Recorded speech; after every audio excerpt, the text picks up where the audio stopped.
Hello and welcome to our session. We're going to go ahead and get started. I know people will be trickling in as we go along, and that is fine. The session you're in is to meet or not to meet. Thank you for all meeting with us. Say it. It's after lunch. We need to all kind of be perked up a bit. We are going to talk with this wonderful panel today about the various aspects related to meat and its role in food loss and waste. Let's see, clicker. Thank you. Christy's going to be my clicker manager for now. My name is Kai Robertson. I run my own consulting firm. I've been working in food loss and waste for about 10 years and serving in various roles as lead advisor on the food loss and waste protocol, but I've also worked from farm to processors, retailer, consumer on this food loss and waste issue. And this is one reason I'm really thrilled that we have a lot of parts of the meat sector in our room today to talk about processing issues as well as farm level issues and understand what we can do to reduce the amount of meat that's lost. So quick context setting, meat is not the highest proportion of weight in terms of food loss and waste because meat is higher value, so it tends to be eaten at least by consumers at a higher rate than more perishable fruits and vegetables. But as we know, meat has a high GHG footprint, and so the impact of wasting meat and its various components is higher from an environmental perspective. And even if this is really an important context to think about, even though we might say the percentage rate of meat or another category is low, that still translates into really significant volumes. And I like to use one example that's from the animal protein sector, but a little bit external to the meat topic, but Nestle and its dairy facilities, they've measured just for one small segment of the chain from transport to their factories. In 30 countries, looked at the loss rate, it's 0.2%, super low. You'd say, oh, well, that's great, and it is great because they've brought it down to 0.2%. That still equals 10,000 tons of milk a year that's rejected, disposed of, which is 10,000 tons, if you do the math, is 22 million pounds. So even a really low loss rate can have a significant volume. So it's really important to keep in mind, I think, as we talk about meat, and there are small percentages, but when you add up the volume, it's still a significant opportunity, if nothing else. But we know the GHG impacts, of course, for many ruminants are particularly more larger than some other products. So that's quick context. We are being recorded and live streamed, so we're going to try to remember to use the microphone. We're going to try and make this as interactive as possible, but I want you all to hear from the three speakers first. I have some questions from them, but this is meant to be a conversation, so as we're going along, think of what questions you'd like to ask, and we'll hear from the three folks first, and then we'll turn over to the discussion. So with that as context, we're going to have Bruce speak first. Bruce is the founder of his consulting firm called Enviro Stewards. Has done a lot of work with processors, and we'll give you some examples of the work he's done. Nick has developed, as a director of a digitalization platform, which looks at efficiencies. How do you get efficiencies in the meat supply chain? You'll hear from him next. And then Christy will bring us down to the farm level. She's an independent consultant as well, has worked with LeanPath and Sodexo, and for today is putting on her farmer hat to talk about an example down in Georgia, White Oak Pastures, and how they've become a zero-waste farm and what they've done to maximize and fully utilize as much of the product as humanly possible.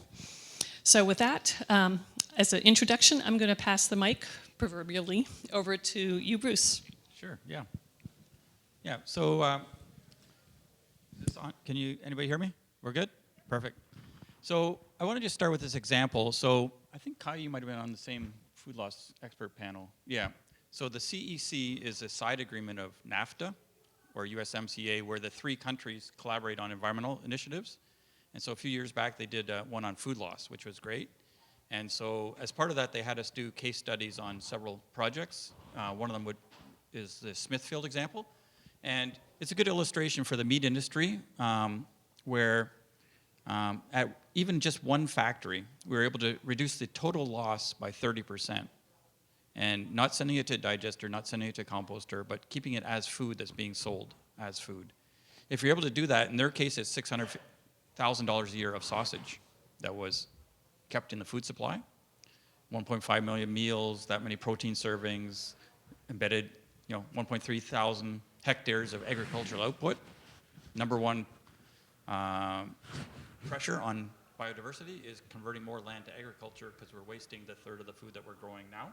So if you just don't waste the food, then you have less pressure on that. So whatever metric is going to be interesting to somebody, they're all kind of on there, and that's available. That's what they're using to promote their full case study. And so they had us do one for the Smithfield, also another one for Bimbo Canada. We did every bakery they have in Canada, so 18 bakeries, energy, water, product conservation, and you can see that one if you want. Brewery, Bose Brewery, we improved the beer yield 7%. No more ingredients and 7% more beer. So you literally just double your profits because you spend everything on the first 93%. If you give that much more, then... So anyway, those case studies are available on their site if you need them. And this rose out of work we did for Walmart Foundation. So they hired us to go to 50 factories across Canada. Meat, poultry, pork, lobster, bakeries, breweries, snack food. We found an average of $240,000 per factory per year that could be avoided with a 1-year payback. And we'll probably get into it later on, but basically there's a lot of pressure to do something else with that food rather than keep it as food. But we advocate, let's first minimize the amount of food that's being lost from the chain. And so this is one way to illustrate it. And then you see the marketing company there, they're trying to kind of get you to think differently. So literally, if you took those sausages, if you had a link of sausage, it would go up to the satellite. That's how much every year. So they're trying to kind of make an impact on social media or whatever. So, just to kind of conceptualize how much, food that actually is. And so another way to illustrate that is more on a geeky level is the next one. Oh, yeah, so there. So you see that there's the 9 destinations that people talk about for food loss.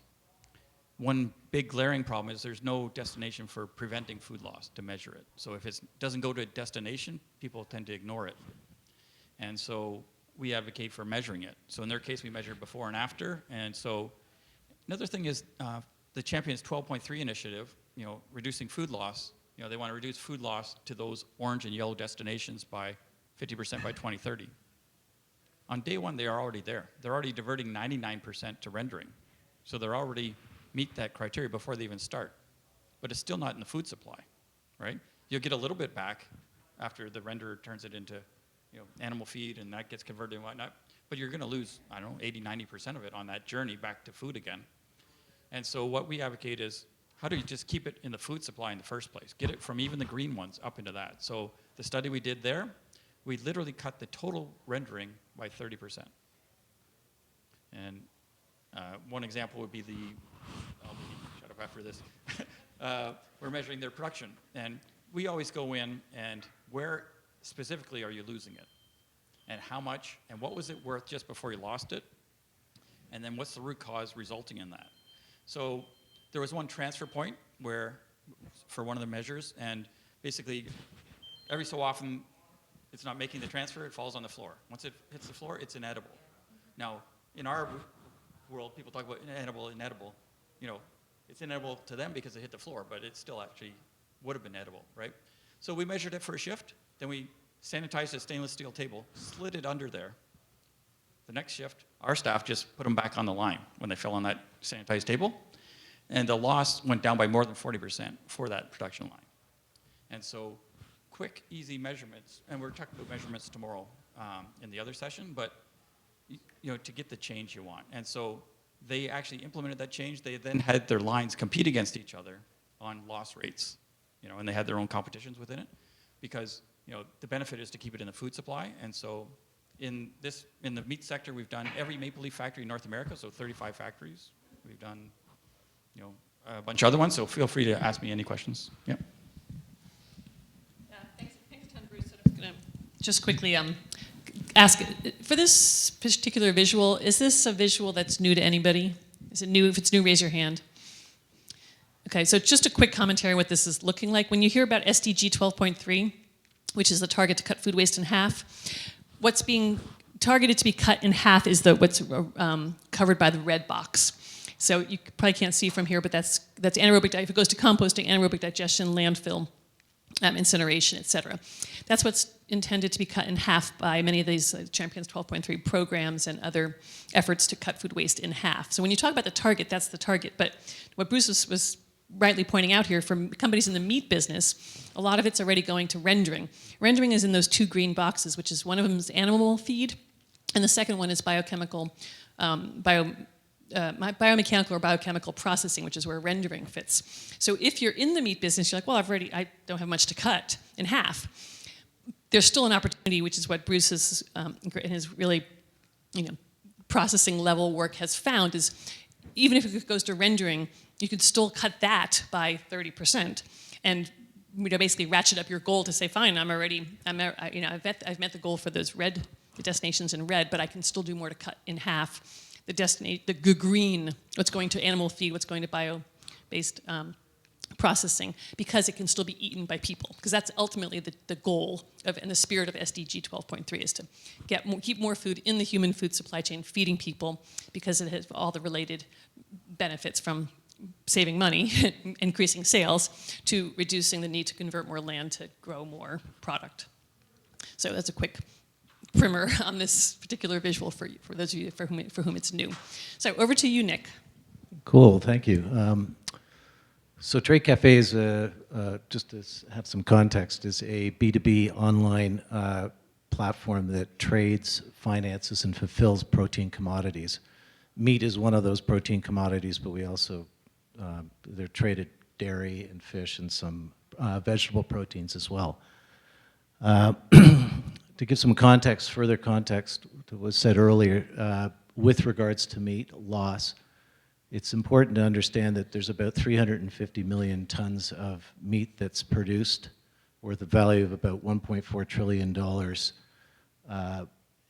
of trade and production each year. And of that, it's estimated that 20% of that production and trade is lost or wasted.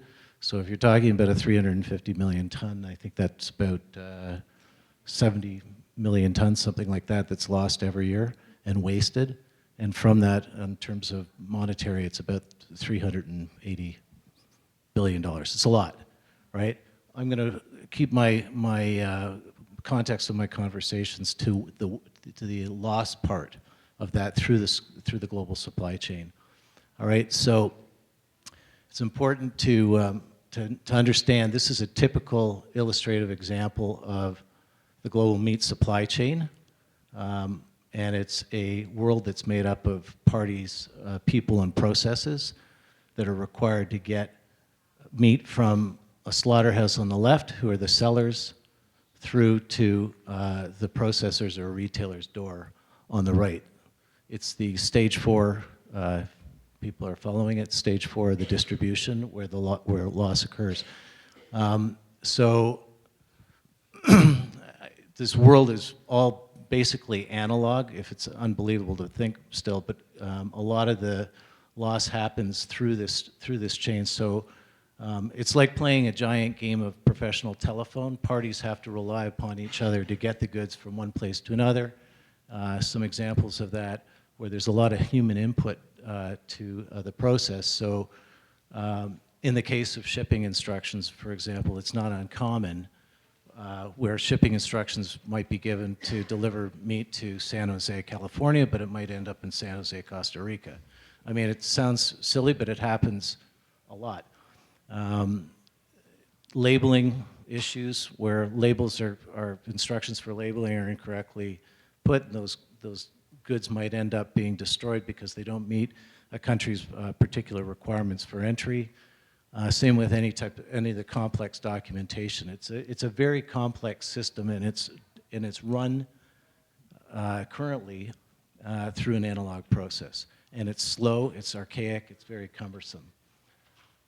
So about 6 years ago, I've been in this world for 30 years. And about 6 years ago, our team decided to map all the parties, people, and processes, and to digitalize wherever possible those processes to enable all of these parties to be able to see on the same page that are required. And so if you just,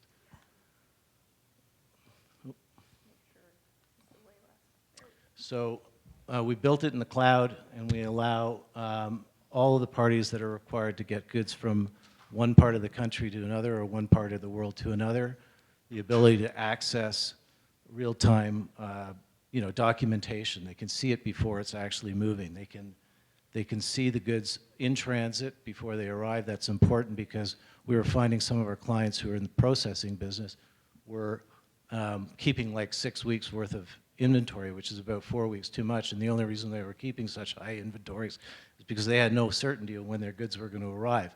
So allowing transparency in this space is super important, as well as being able to create this system will create and will populate, create, and disseminate documentation instantaneously.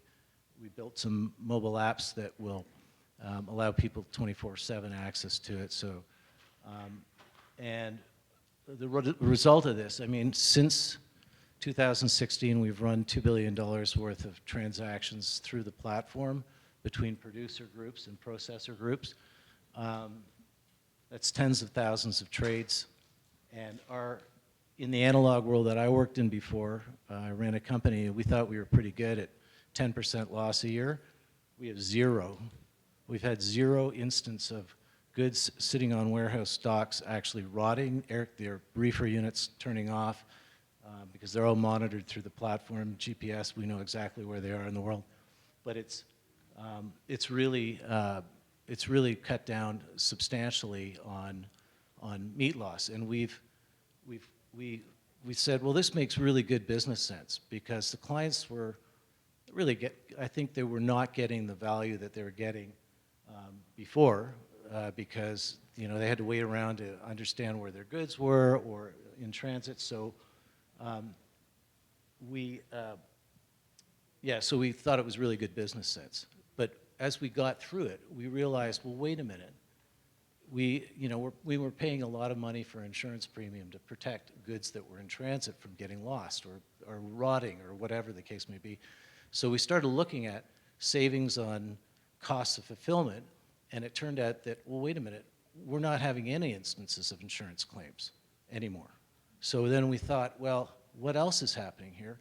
And it turned out, well, let's look at the impact, the environmental impact. Let's look at the dollar savings. And so we went out and we spoke to a consulting company, a company in England they were like the gurus of food loss and waste for the United Nations.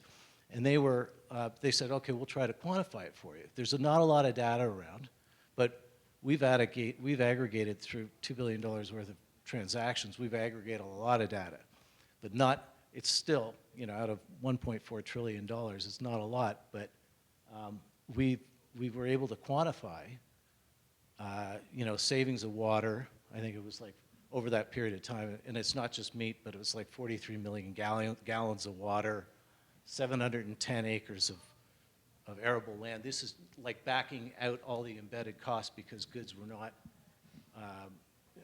going wasted or lost somewhere. I think there was about 1.4 million tons of CO2 saved. And so it's not perfect. It's not a perfect science yet because there's not a lot of data to it, but we're getting a lot more data as more people see the functionality from a business perspective.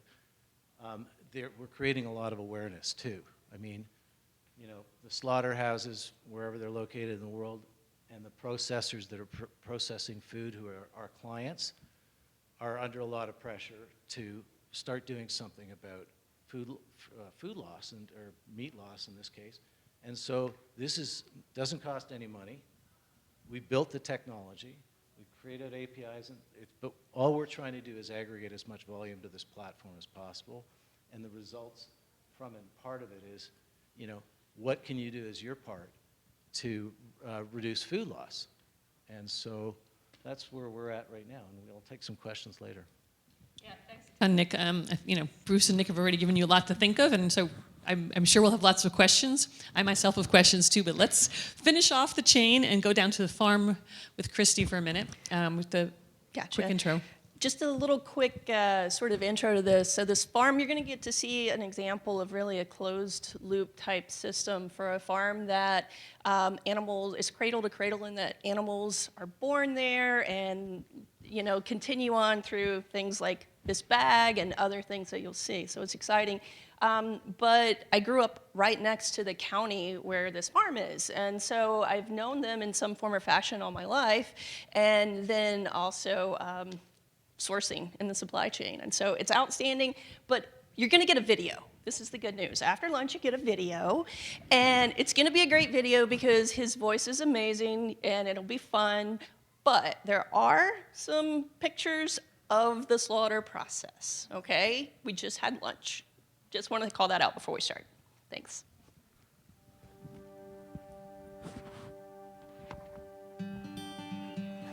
From a remote corner of southwest Georgia, there's a farmer in charge of a revolution. Will Harris owns White Oak Pastures, an organic farm producing vegetables and grass-fed meat that's been called America's grandest experiment in the deindustrialization of agriculture. We can feed the world the way I farm. Harris has drawn up a bold blueprint that, if successful, will take White Oak Pastures where no other farm has gone.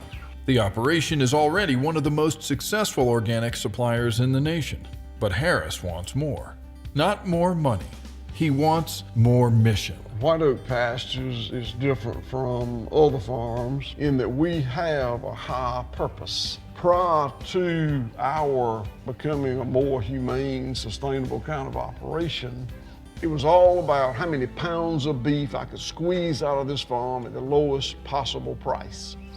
And as we started evolving, I just quit thinking of it that way, but I didn't realize I had. And today, all I think about is this land and these animals and these people.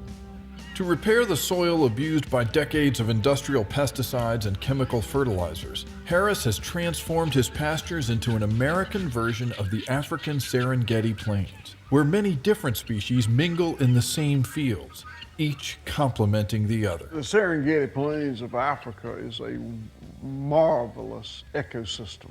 You've got a natural rotation of grazing going on, which is nature's way of mixing things up. We try to emulate that here by using large ruminants, cattle, followed by small ruminants, sheep and goats, followed by birds, chickens, turkeys, guineas, geese. What's a weed for one is feed for the other. Harris believes a big part of his mission is to farm without waste. And with his own slaughterhouses for cattle and poultry, there are lots of leftover bones and guts and fat and feathers to deal with. Harris is obsessed with finding innovative ways to use it, all of it, even the disgusting parts. Several things going on in this area right here. Mary Bruce and Tommy Owens are making biodiesel out of the fat from the cutting room floor. This is an anaerobic digester, which is making liquid organic fertilizer out of the blood. These guys right here are grinding up bones, feathers, eviscerate, and gut fill from the cutting room to make compost. It's a zero waste facility. Harris's people use leftover fat to make candles and soap, and the hides to make rugs, chew toys, and baby booties. Perhaps the most unusual initiative is to grow the larvae of black soldier flies by feeding them leftover animal guts. We collect eggs from black soldier flies, hatch the eggs into neonates, which is tiny little worms, then feed the worms the packing plant waste, eviscerate, gut fill, then feed the larvae to the chickens. And the chickens love the larvae, and it's also very good for them. So that gives you some ideas of the practices. This video is about 7 years old at this point. A couple of things I think is interesting that they also do. Of the sort of liquid waste, of the total waste, about 70% of it is liquid. You also have liquid from cleaning the floors, so water from cleaning the floors, but that is also processed through a water treatment process that then goes back on the fields. There are also kind of some interesting things. So you've got a ton of the nitrogen from the animals that you're processing, but you need carbon. So he's collecting, South Georgia is a huge peanut area. So we're also at this point collecting peanut hulls and things like that from the area community. It creates the carbon additions that go into the compost that go in the fields. And he made this transition 20 years ago, hasn't bought fertilizer in 20 years, went from a very productive farm that was making money to something very different and forging the way at a time where these things weren't done at a scale to some degree that this is. This is not a huge scale as some things are, of course, but it's still a very large farm overall. So I'm sure that there's a lot more fun things, but I think I will stop there. You all, like me, have learned a lot from across our speakers. Let's see. I think I'm actually going to just take facilitator's prerogative and see if you all have questions, because rather than my questions being the priority, I want to know what you all would like to ask. So who has questions for any of the three folks that have spoken so far? Go ahead, Jill. The microphone, Jackie's passing over the microphone. Hey, so I kind of have two main questions. First off, in terms of like meat waste, so a lot of produce waste is still edible, but just doesn't fit visual standards. Is that the same with the meat like waste that's happening, or is meat waste mostly just doesn't fit like health criteria or something? Good question, Bruce. You want to start with that, I maybe? can start that one, yeah. It's a great question, and really, whether it's edible or not depends on where and when you recover it. So we advocate as high up the process as possible.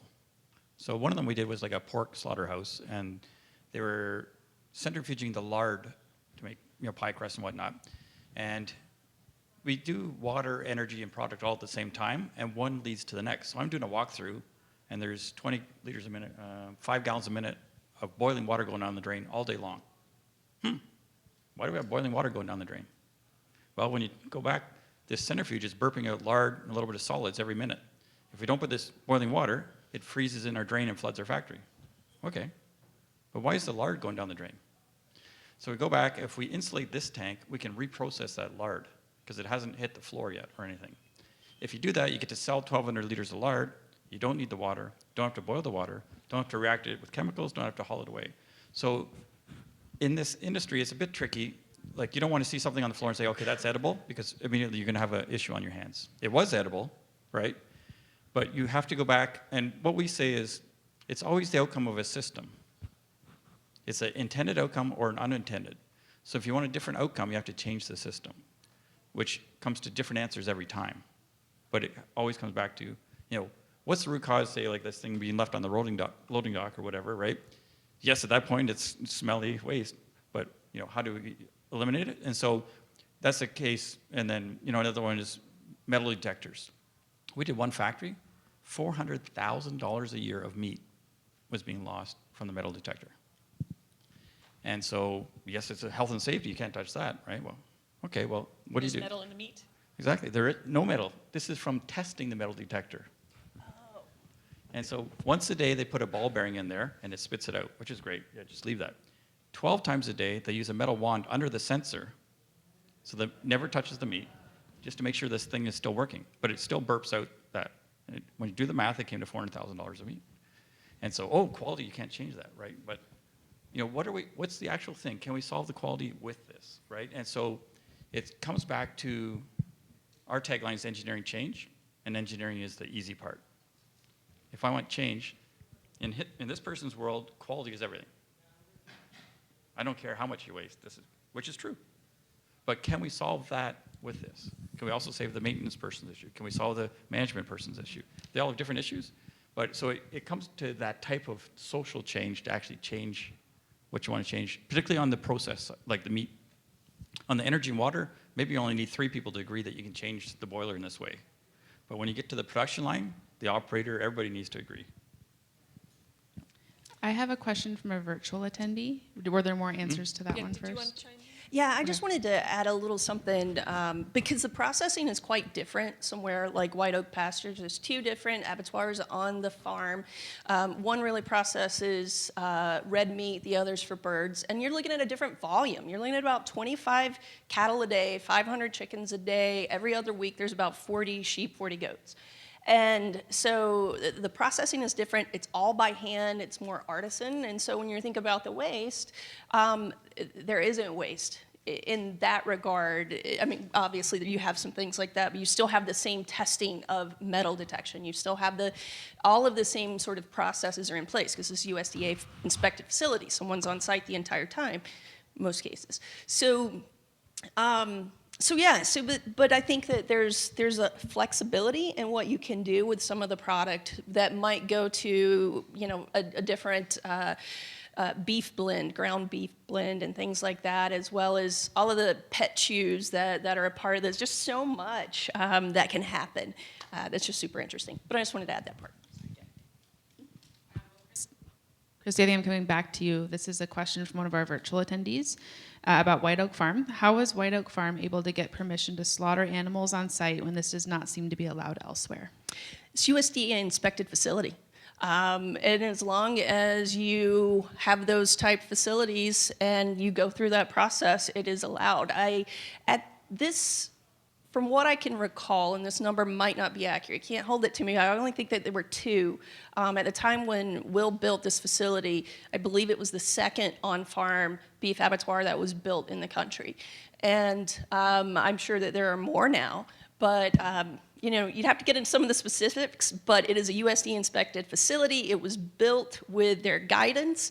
It was designed in part with Dr. Temple Grandin, who focuses on the humane treatment of animals. And even it was so interesting. Kai, I'm going to go side point real quick, but I just think it's interesting. There's a large 4-lane highway that kind of goes through the farm on either side, and even got to the point where we built a tunnel underneath that road so the cattle could move across farms and such. So there's just a lot of thought, work, process, coordination, absolutely, with the USDA, other organizations. And to make this happen in the way it needs to get all of this just great process to continue. Yeah, it's very much mindset. And there's a question in the back. Jackie, if you could bring the microphone 1 second. There we go. Thank you. Hi. I have a question for Bruce, which is what usually prompts meat processors to ask for your help, and how much of your advice do they tend to take? That's a good question. Nobody asked for our help. So As of today. Exactly. And so you have to convince them. And say we did a soup company, said we've been making soup 100 years. We have a whole continuous improvement department. That's their only job. What are you going to find that they don't? And so our sales cycle is to basically literally walk through a factory with them and give away some stuff for free that they've never seen about their own process. Then they know our biggest competitor isn't any other engineering company, it's do nothing. So I have to convince them to do something. And that's why most of the people don't, we did one production line, and they're doing changeovers, and there was 13 tons of meat being left on their belts during these product changeovers in a year. And in their books, that was $1,300 a year. Why are you wasting our time talking about a $1,000 problem? Because it costs us $100 a ton to send it to the waste energy plant. We're making energy, that's a good thing, right? Yeah, but it costs you $10,000 a ton to buy the chicken, plus $100 to destroy the chicken. That's $131,000. Now for $131,000, can we change the process?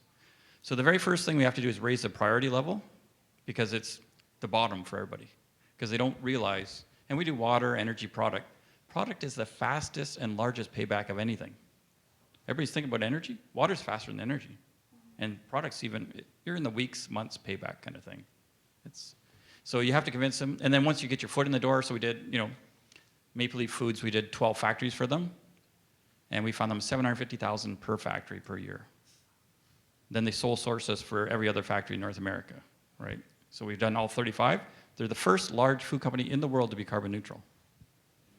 And not only that, they report they've saved $17 million so far.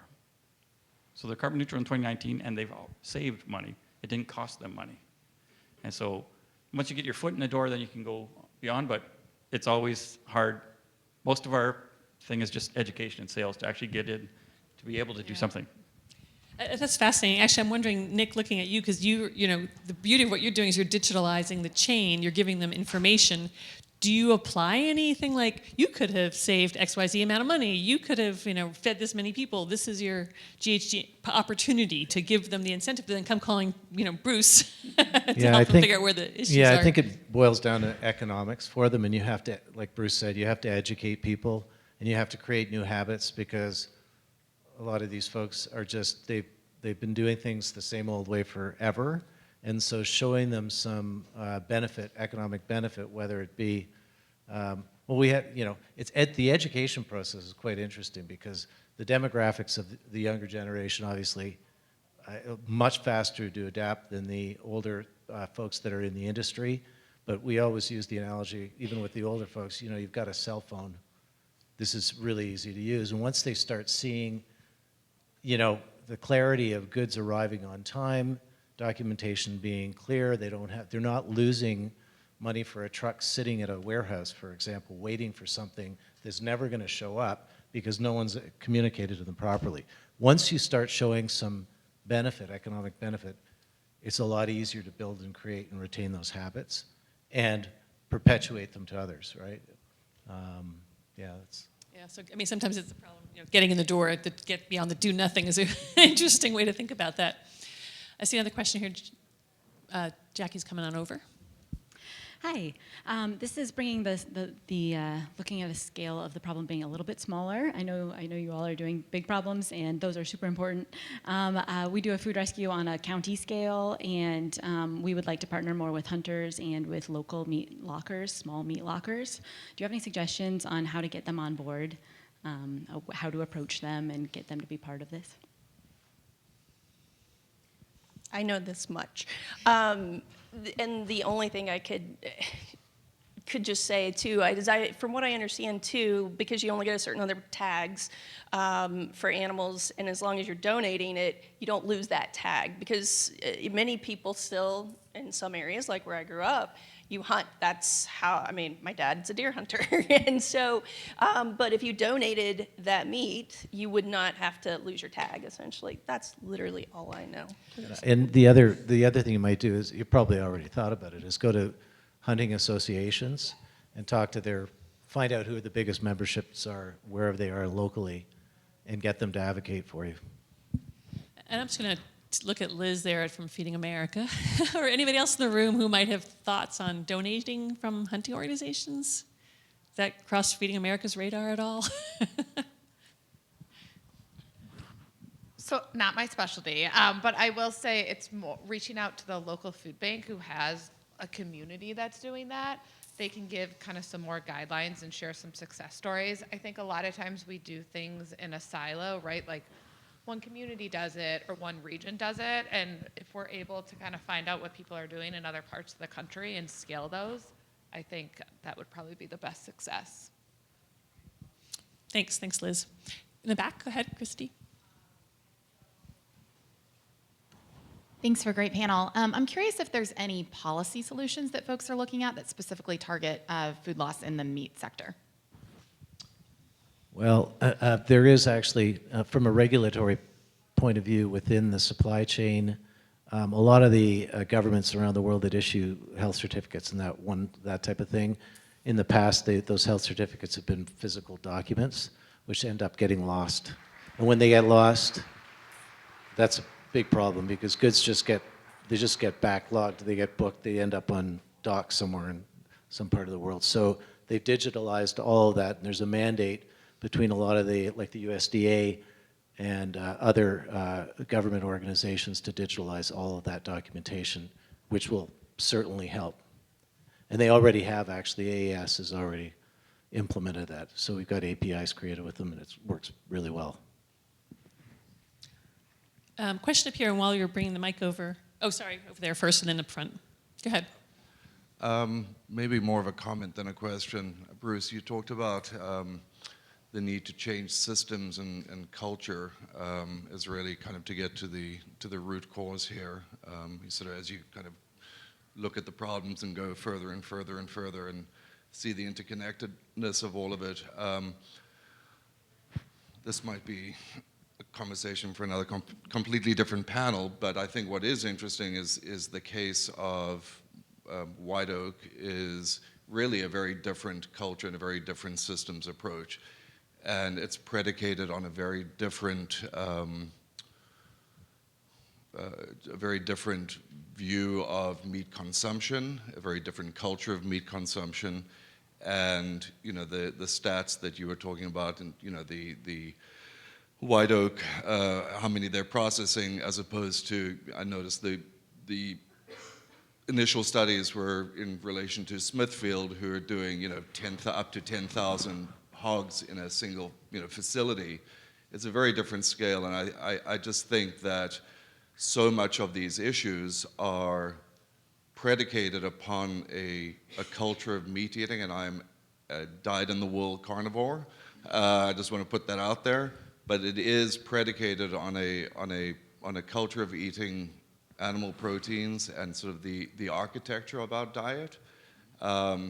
That if you truly want to start dealing with systems change, I think you actually have to go up a lot higher. But fascinating just to kind of see the range, because you are dealing with such a, from small family farms to something that is on a scale that is truly industrial. So just really thanks. Interesting. I could maybe start. Yeah, like an interesting part about the White Oak video was the mind change came after he started doing it, not before. And even in the production floors, we did like a small co-op. And initially they said, can you teach our people to do a solid waste audit? I said, you don't want to hire me to do a solid waste audit. Why don't we teach them to do a solid waste prevention audit to change the process so it doesn't generate the waste in the first place?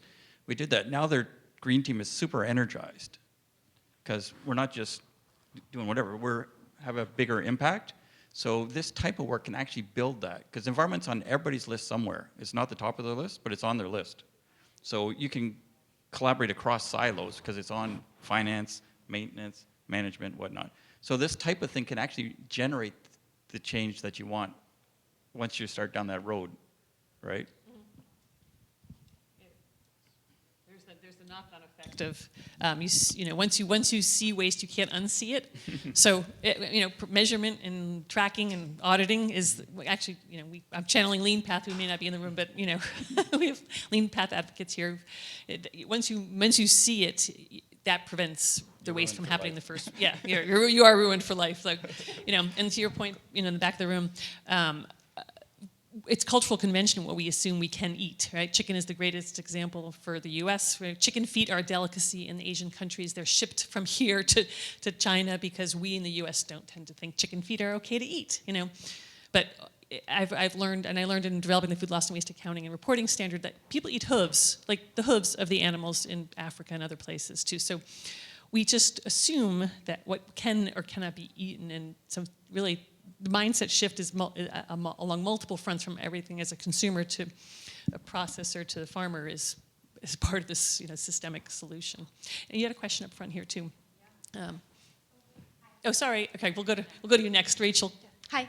It seems like the meat industry is really under fire from so many different directions right now. I'm thinking particularly about the known climate impacts of raising ruminants, and then also about deforestation that's happening, mostly in, large global operations contributing to tropical deforestation. And I'm just wondering if you see any intersections between the pressure to have more supply chain visibility because of those topics, and that intersecting with these conversations on waste.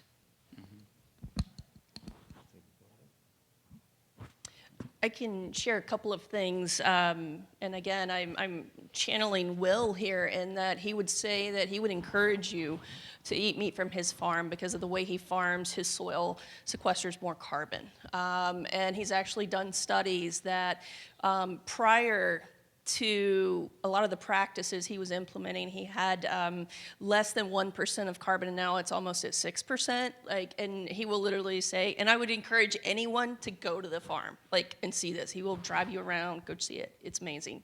Place to stay there. And he'll just say, put a shovel in the ground and look at the soil. It's incredibly different. And you can even see just the power of that. Well, I can talk about this forever, and I was about to start talking about water. I'm going to stop and pass it on. The other thing I would say is meat consumption is, however you feel about it, meat consumption is growing at 7% annually for the next 3-4 years. I think it's, the shifts in consumption patterns change all the time, depends on, the prices of product and that type of thing. But addressing the waste and lost means that less has to be produced. Okay, so and that's a big number. I mean, 20-25% of what's being produced is waste or lost. But so let's start with that, because you can produce more with less waste and loss.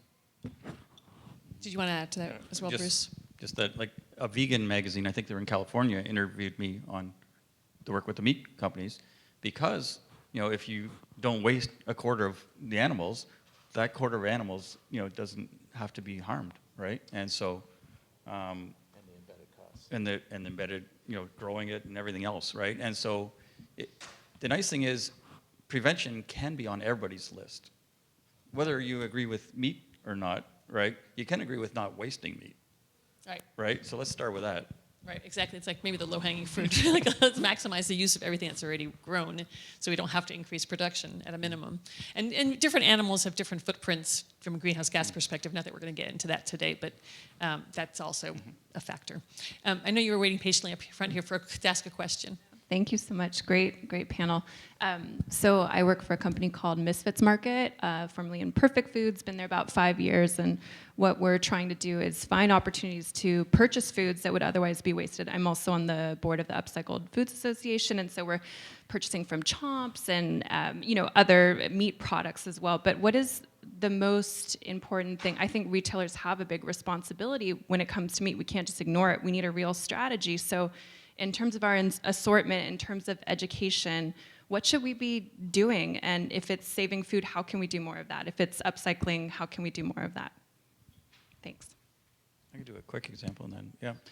One example I like to use with people is, so if you sold a product at full price, or you take a product that you used to lose and you sold it at half price, which one would you make more money on? The second one. You'd actually make 5 times more money. You might make 10 cents on the dollar selling your grade A product at full price. You make 5 times more than that selling something that you used to lose, right? And so there's this, oh, we don't want to cannibalize our sales and whatnot, right, kind of mentality. And so it's a style of thinking. And so for your, if you could be told like 3 days in advance, this thing's almost done. We might still sell it, but as soon as it's not sellable by us, show up at our loading dock. You know what I mean? And take the time out of that thing. We work with a large dairy with the same thing, right? You're going to sell it at a distress sale, but at this point it's a food bank. And you don't need to arrange for the trip 2 days later. They can be at the loading dock right then. So you keep the freshness in, or a distribution center. It was 8 days in there, we got it down to 1 day, right? For your wholesale product. It's never going to go up in value, so sell it on day one. Don't hang on. So again, it's a system change. You need to change the system. But in your case, yeah, if you had some visibility of what potentially could come, you may or may not get it, but let's get it as soon as it's available. In the spirit of visibility, Dick, is that something that Trade Cafe does offer, like the kind of either destinations of where it's going now or where it could go? So like, when there's a flag, it's digitalized, right? Flag, we have surplus, right? Misfits, are you interested in? That's a good question. The only time we look at that is if we're going to have a problem with it, if there's a loss somewhere. We usually catch those before they happen. But I do know in the case of the analog world, where there is a lot of loss still, insurance companies typically will take, if the goods are, they're set at 18 degrees, minus 18 degrees, and someone they go off by 2 degrees. It's still frozen. But a buyer may say, no, we're not taking it because it missed its temperature settings. So that would go to an insurance company. And the goods are perfectly fine, and they would go and mitigate it. So you might want to check out some insurance companies that do this type of cargo insurance, because you might be able to participate in how they typically auction it, but you never know what type of creative stuff you can do to get your hands on it. A quick add-on, just again to demonstrate a little bit of a different model. One of the things also that happened at White Oak Pastures is they added a kitchen. They have about 180 employees. The county itself is really a food desert in itself. And so they're able to utilize what's not selling to the wholesalers, which is about 50% of their business, and they have direct to consumer, which is about 50% of their business. So it's a great mix at this point. But then if they're running into any issues, they have an opportunity to sell it in the cafe, in the kitchen, where not just the employees are there, but also the community comes to eat. And again, it's all about getting on the farm, experiencing what's happening there. And from an education standpoint as well, a lot of that happens for them on social media and YouTube and the videos that they do and such. But We're nearing the end, but we have time for another question or two. Just curious, there are a lot of animals that are grown, never processed. Any information on that? Imperfect pigs, swines, belly busters, any information on where food could be resourced and repurposed for human consumption throughout the supply chain? So animals that never make it to the slaughterhouse. Never make it to the slaughter. Good question. That is a good question. I mean, maybe they can go to those local establishments. I know that in Canada they have a lot more of those local establishments than the White Oak, right?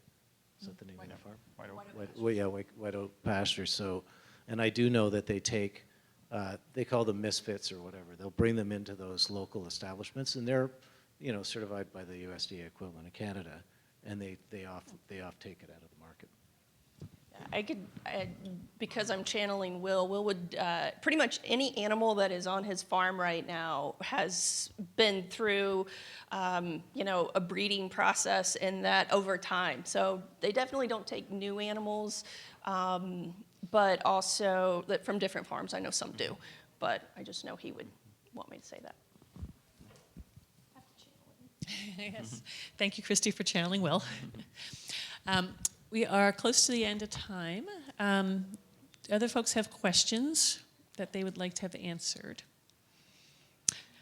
All right, I'll come back then to asking my questions in the short amount of time we have.